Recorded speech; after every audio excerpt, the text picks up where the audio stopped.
LC 등은 평소 C 신문 등의 보도에 불만을 가지고 있었습니다. LC 등은 C 신문사 등의 보도 태도 변경 또는 폐간을 목적으로 이들 신문에 광고를 내는 기업을 압박하여 광고를 중단하게 하는 운동을 하였습니다. 자신들이 운영하는 인터넷 포털 사이트 카페를 통하여 C 신문사 등의 광고를 게시하는 기업을 상대로 조직적이고 대규모의 불매운동을 주도하였습니다.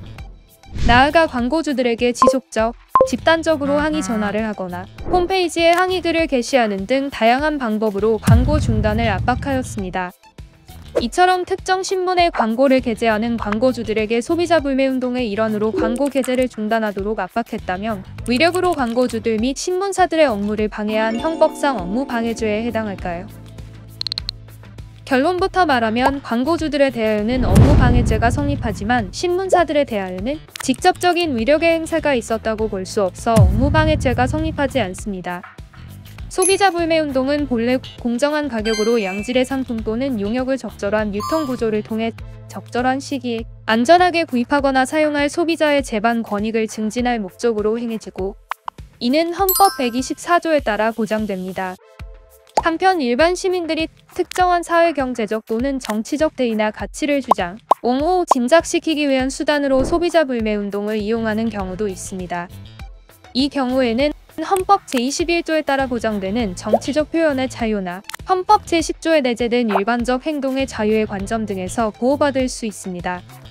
하지만 소비자 불매운동이 전체 법질서상 용인될 수 없을 정도로 사회적 상당성을 갖추지 못했다면 그 행위 자체가 업무방해죄에서 말하는 위력의 개념에 포함될 수 있습니다.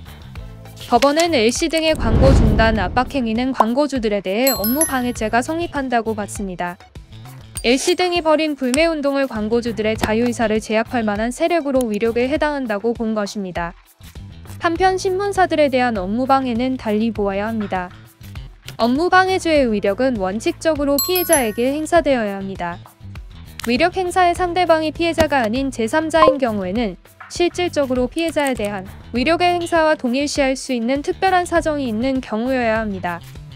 원심 판결은 위력의 상대방이 광고주들이었더라도 이들에 대한 위력 행사로 신문사들의 광고 영업 업무가 방해되었다면 신문사들에 대한 업무 방해가 인정된다고 하였습니다.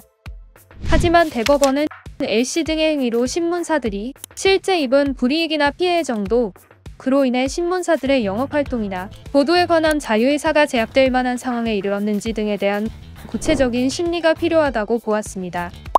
이에 단순히 제3자에 대한 위력의 행사와 피해자의 업무에 대한 방해의 결과나 위험 사이에 인과관계가 인정된다고 하여 바로 피해자에 대한 위력의 행사가 있다고 할 수는 없다고 판단하였습니다.